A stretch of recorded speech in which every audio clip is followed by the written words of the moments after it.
Hey guys, again welcome back in our YouTube channel, your YouTube family, A1 English classes by Lucky Ma'am. I hope you all are good. I'm also good. Guys आज मैं जो आप लोगों के लिए content लेकर आई हूँ वो कह सकते हैं बेसिक से उठ के काफ़ी कॉम्पिटिटिव लेवल तक हेल्प करने के लिए है या करने लायक है। आप पढ़ सकते हैं some important facts of work. अब आपके दिमाग में आ रहा होगा कि बेसिक लेवल तो मैम समझ में आ गया, but competitive level in the sense मतलब ये जो भी फैक्ट्स आज से मैं वीडियो में लेकर आऊँगी, मीन्स 2 से 3 वीडियो में इस पे अपलोड करूँगी और एक वीडियो में ज़्यादा से ज़्यादा 2 डाउट्स आपके क्लियर होंगे, क्योंकि मैं वीडियो बहुत ज़्यादा लंबी नहीं करूँगी। और ये जो भी फैक्ट्स हैं ग्रामर के फॉर्म में, ये जो भी फैक्ट्स हैं ये आपके 10+2 से स्टार्ट होके जितने भी आगे कॉम्पिटेटिव लेवल के एग्जामिनेशन है, you can say clerk, steno, you can say UP TET, C TET, you can say BEd entrance included also. Means BEd के एंट्रेंस में भी जो बच्चे हिंदी की जगह इंग्लिश सब्जेक्ट को प्रेफर करते हैं तो उनके लिए ये वीडियो काफ़ी हेल्पफुल होने वाली है। तो आइए शुरू करते हैं हमारा आज का content. Some important facts of verb. बच्चा मैंने लिखा कि कुछ वर्ब ऐसे होते हैं जो कि एक ऑब्जेक्ट प्रेफर नहीं करते हैं, हमेशा वो 2 ऑब्जेक्ट प्रेफर करते हैं। अब इससे किस तरीके के क्वेश्चन बन सकते हैं या क्या एरर आ सकता है या किस तरीके का फिल इन द ब्लैंक्स आ सकता है, ये सब क्लियर करूंगी आज इस वीडियो में। तो देखिए, कुछ चूंकि हमारे जो वर्ब होते हैं give, ask, offer, promise, tell, ये सारी चीजें। अच्छा, आप थोड़ा सा दिमाग लगा के बताइए। गिव देना, तो इसमें क्या है कि वो किसको देगा, क्या देगा। 2 तरीके के ऑब्जेक्ट आ रहे हैं। आस्क मतलब किसी को पूछ सकता है, क्या पूछ सकता है। 2 तरीके के क्वेश्चन, हमेशा ध्यान दीजिए कि 2 तरीके के क्वेश्चन अगर आप पुट अप कर सकते हैं, that's mean it sentence has included 2 types of object. ठीक है, तो अब देखते हैं। जैसे ऑफर में प्रस्ताव रखना, भाई किसी न किसी चीज का वो प्रस्ताव किसी के सामने रखेगा। 2 तरीके के ऑब्जेक्ट इंक्लूड हो गए। ठीक है, अब हम बात करते हैं कि जो 2 तरीके के ऑब्जेक्ट होते हैं एक्चुअल में उनको कहते क्या हैं। बेसिक जानना बहुत ज्यादा जरूरी है। देखिए, जो एक ऑब्जेक्ट हमारा सभी जानते हैं कि ऑब्जेक्ट 2 टाइप के होते हैं, डायरेक्ट ऑब्जेक्ट होते हैं, इनडायरेक्ट ऑब्जेक्ट होते हैं। बट डायरेक्ट ऑब्जेक्ट कौन सा होता है, इसमें अधिकतर बच्चे कंफ्यूज होते हैं कि डायरेक्ट ऑब्जेक्ट कौन सा है और इनडायरेक्ट ऑब्जेक्ट कौन सा है। देखिए, बहुत ही डिटेल में लेकर आई हूं कि जब 2 ऑब्जेक्ट लेते हैं जिसमें से कि एक डायरेक्ट, मतलब जो डायरेक्ट ऑब्जेक्ट होता है मेरे बच्चा पार्टी, वो हमेशा नॉन लिविंग थिंग होगा। Non living thing in the sense कि वस्तुवाचक ऑब्जेक्ट होगा, कर्म होगा, या फिर कह सकते हैं कि निर्जीव, जिसको हम हिंदी में प्रेफर करते हैं मेरे बच्चा पार्टी, निर्जीव। और जबकि जो दूसरा ऑब्जेक्ट होता है वो लिविंग थिंग होता है, उसको हम क्या कहते हैं, इनडायरेक्ट ऑब्जेक्ट कहते हैं। ठीक है, आगे बात समझ में। अब देखिए, इनडायरेक्ट ऑब्जेक्ट का मीन्स जो लिविंग थिंग है, हमें डायरेक्ट और इनडायरेक्ट से कंफ्यूज नहीं होना है। सिंपल सी बात है, डायरेक्ट जो है वो नॉन लिविंग थिंग है और जबकि जो इनडायरेक्ट ऑब्जेक्ट है वो क्या है, वो लिविंग थिंग है। अब यूज कैसे करना है, बेसिकली क्या होता है कि हम जो इनडायरेक्ट ऑब्जेक्ट का यूज हमेशा डायरेक्ट ऑब्जेक्ट के पहले होता है। ठीक है, मतलब जो सजीव प्राणी होते हैं उनका इस्तेमाल या उनका प्रयोग हमेशा निर्जीव से पहले होता है। देखते हैं कैसे, कुछ एग्जाम्पल के साथ। She gave me an apple. सबसे पहले तो जो आपके कॉम्पिटेटिव लेवल में आ सकता है, 2 तरीके का ऑब्जेक्ट दे सकता है। मान लीजिए इसमें एरर अगर दे दिया, अब अगर उसको एरर देना होगा, she gave me an apple, me और एन एप्पल के बीच में वो कोई भी प्रीपोजिशन इंक्लूड कर लिया।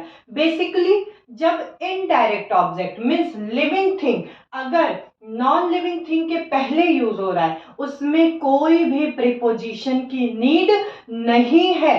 ठीक है, आ रही है बात समझ में। She gave me an apple, Hindi भी इसका समझते चलते हैं, उसने मुझे एक एप्पल दिया।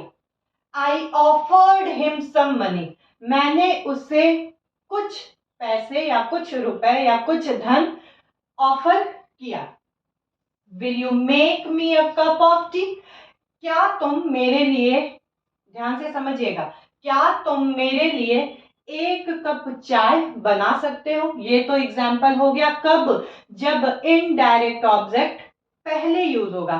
कंफ्यूज होने की जरूरत नहीं है, बार बार मैं इस चीज को रिवाइज करा रही हूं कि जो लिविंग थिंग होता है वो क्या होता है, इनडायरेक्ट ऑब्जेक्ट होता है, जो कि हमेशा बेसिकली हमेशा पहले यूज होता है। और जबकि जो नॉन लिविंग थिंग होता है वो कब यूज होता है, वो डायरेक्ट ऑब्जेक्ट मीन्स वो बाद में यूज होता है। अच्छा अब चलते हैं इंग्लिश में। बेटा अगर एक रूल बनता है तो भाई लोगों के अंदर ये क्रिएटिविटी आती है कि अरे भाई अगर हम डायरेक्ट को यूज करें पहले तो क्या हो सकता है, या अगर गलत हो रहा है तो क्या, क्यों गलत हो रहा है, और अगर गलत हो रहा है तो ये सही कैसे हो सकता है, कि अगर भाई हम डायरेक्ट ऑब्जेक्ट को आगे भी यूज कर लें और ये सही भी हो और रूल के अकॉर्डिंग भी रहे। तो इसका भी सॉल्यूशन इंग्लिश ग्रामर में है। मैं थोड़ा इसको इरेज करूंगी कि इसका जो सॉल्यूशन है कि हम प्रीपोजिशन, बेसिकली हम इसमें एक एलिमेंट लेंगे प्रीपोजिशन टू या फॉर, ठीक है, टू या फॉर। इसको कब हम लगाएंगे, जब अगर हम डायरेक्ट ऑब्जेक्ट मीन्स अगर हम डायरेक्ट ऑब्जेक्ट पहले लगा रहे हैं तो इसके बीच में इन्होंने बोला कि भाई हम तुम्हें, इनडायरेक्ट ने डायरेक्ट से बोला कि हम तुम्हें तभी पहले प्रेफर करेंगे जब तुम मेरे पहले टू या फॉर लगा दोगे। सिंपल सी बात हो गई, ठीक है। इनडायरेक्ट ऑब्जेक्ट ये बहुत ज्यादा कंपटीशन में पूछा गया, बहुत ज्यादा इंपॉर्टेंट है। तो डायरेक्ट ऑब्जेक्ट हम कब लगा सकते हैं, पहले, उसके बाद हमारा प्रीपोजिशन बेसिकली टू या फिर फॉर हो जाएगा, ठीक है। अब इसका एग्जाम्पल समझते चलते हैं, जो एग्जाम्पल मैंने दिया है उसी से समझते चलेंगे। मान लीजिए शी गेव, अब ध्यान से देखिएगा, शी गेव। अब चूंकि यहाँ पे तो जो हमारा था वो पहले क्या था, इनडायरेक्ट ऑब्जेक्ट था। अब हम बात कर रहे हैं डायरेक्ट ऑब्जेक्ट को पहले इंक्लूड करने के लिए। तो she gave an apple, what we will write, she gave an apple. अब देखिए इसमें से टू या फॉर कुछ भी लगा सकते हैं, टू मी, बन गया आपका sentence according to your rule, actually according to right rule, okay, कि हमारा इनडायरेक्ट ऑब्जेक्ट भी डायरेक्ट ऑब्जेक्ट भी पहले यूज हो गया और इनडायरेक्ट ऑब्जेक्ट भी बाद में यूज हो गया, और कोई इसमें अपोजिशन नहीं निकल सकता है, ठीक है। बस अर्थ में क्या बदलाव आ जाएगा, शब्द का इधर उधर का थोड़ा सा चेंज हो जाएगा। उसने एक सेब मुझे दिया, ठीक है, कोई फर्क नहीं पड़ता है। अब इसी तरीके से देखते हैं, आई ऑफर्ड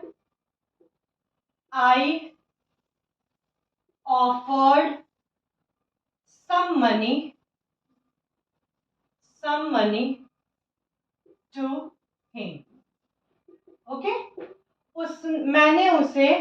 मैंने कुछ धन का ऑफर उसे दिया, या मैंने उसे कुछ धन का ऑफर दिया, ठीक है। अब देखिए, विल यू मेक